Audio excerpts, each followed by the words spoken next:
Hello, I am Ashish Bhusi, and today I'll be giving a short tutorial about our project in the ERTS Embedded Real-Time Systems Lab CS308 2014. Our project is the automation of the library system. Our team code is TH10, and my teammates are Yogendra Dabi, Rajesh Sharma, and Anurag Meena. So our project is about an automated library system. It is like an assist in the library for fetching and the placement of books. Firstly, I'll talk about how this tutorial will proceed. I'll just give a brief introduction about what our project is and what it does. Then I'll talk about what are our hardware which are involved, mainly the robot, the Firebird 5, the gripper arm, and other hardware which we used. Then I'll talk about the software. Firstly, the AVR Studio where we coded for the bot, the AVR bootloader used to load the code onto the bot, and Eclipse where we made an Android application for controlling the bot via Bluetooth. And finally, I'll talk about the Bluetooth module, how we have interfaced it, and then we'll end this tutorial with a couple of videos. Two videos are present to just give you a reference and an idea of how the bot functions for firstly placing the book and then retrieving the book, and then some screenshots of our Android application explaining the interface. So now I will just give a brief introduction about what our project is. The automation of library system, automated library assist. We generally observe that in a library, especially a large library like our IIT Bombay, we have n number of racks and large scale of books. It tends to become difficult to fetch the book, to actually manually go to that particular location and then search within the racks for the exact book that we need. And also this is currently done manually. We search for the books and get the book location from the interface in the library. Then we note down where this book is present. Then we physically go to that location, search in that rack, and then pick up the book. But this manual labor can easily be automated. That's why we have planned to build a bot for automation of library system. So now we look at the folder which has been uploaded for the final submission. So the folder is a zip file. Once I extract it, the th10 folder comprises of two other zip files. One is the Android code named library assist, and the other one is the AVR code named 13C serial communication. We need to extract these two codes as well. The 13C code will be run on AVR Studio, while the library assist code will be run on Eclipse.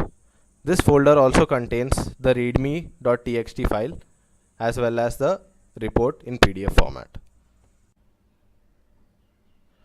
So now I'll be talking about the code which we will be burning onto the bot. This has been coded in the AVR Studio. So I'll just show how to open the code. So we select the AVR Studio here, and after we open it, I will open my project from the folder.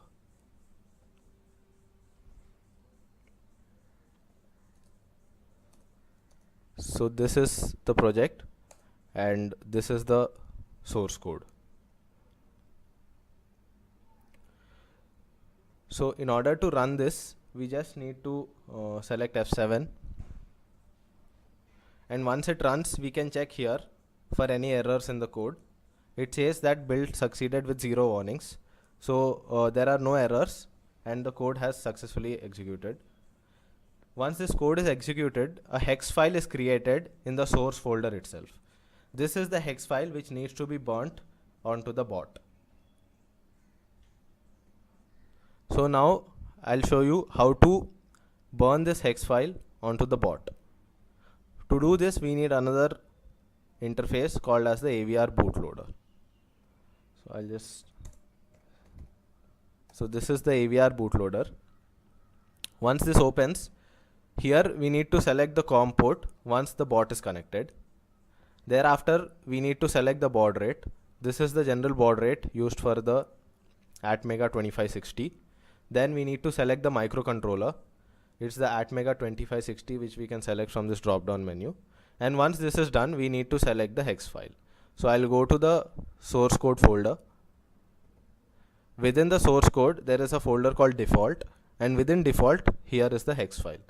So I just select this hex file, and after selecting it and connecting the bot via USB, we just need to click program. The moment I click program, it will start burning the code on the bot. This can be seen by the blinking of a red light on the bot on the left side. So long as the red light blinks, the code is still being burnt and the USB should not be disconnected. Once the red light stops blinking, we can see here that the code has been burnt. If the last line says equal, then it means the code has been burnt successfully. And once the code has been burnt, we need to reset the bot. Now once we have burnt this code onto the bot using the AVR bootloader, we need to reset the bot before the code starts functioning. So this can be done by simply switching off the main switch and then turning it on again. Once it's turned on, the new code will be ready to function on the bot. The next important part of the project is the Android application. This has been developed in Eclipse. So I'll just show you the interface. So this is my Eclipse IDE, and within this we have created the Android application in Java. The application is a simple application providing two features. The first one is for placing the book back in its own location. This is done by scanning the barcode of the book and then generating the book ID, which is then sent to the bot. And the other feature provided by the Android application is to retrieve a book based on the selection from a drop down menu. So on the Eclipse IDE, this is the code of the Android application. In our submitted zip file, it can be found under the folder Library Assist under the name Bluetooth 2. Bluetooth 2 is the name of the project.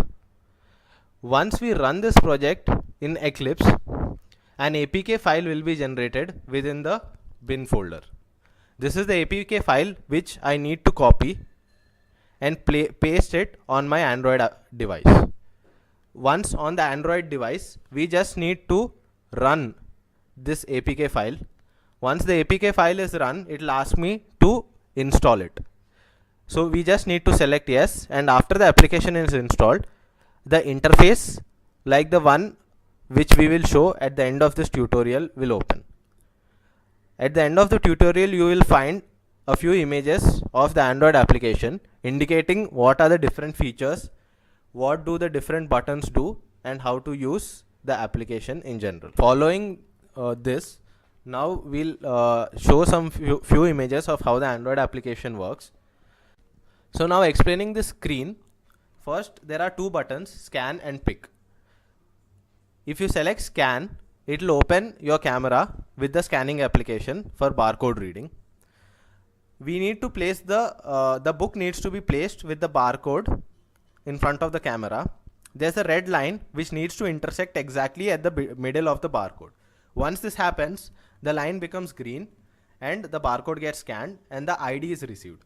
Once the ID is received, the bot automatically starts going towards the location where it needs to place the book.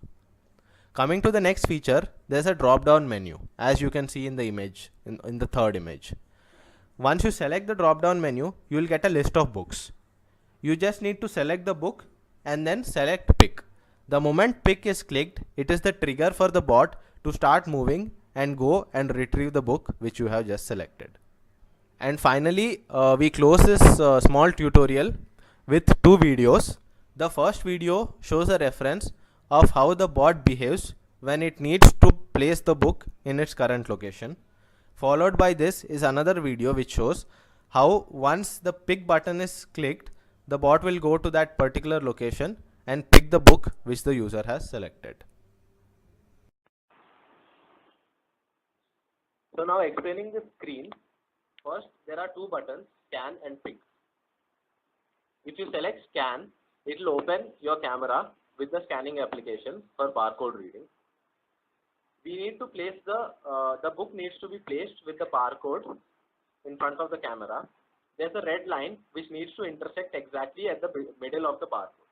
Once this happens, the line becomes green and the barcode gets scanned and the ID is received. Once the ID is received, the bot automatically starts going towards the location where it needs to place the book. Coming to the next feature, there's a drop-down menu, as you can see in the image, in the third image. Once you select the drop-down menu, you'll get a list of books. You just need to select the book and then select pick. The moment pick is clicked, it is the trigger for the bot to start moving and go and retrieve the book which you have just selected. And finally, we close this small tutorial with two videos. The first video shows a reference of how the bot behaves when it needs to place the book in its current location. Followed by this is another video which shows how once the pick button is clicked, the bot will go to that particular location and pick the book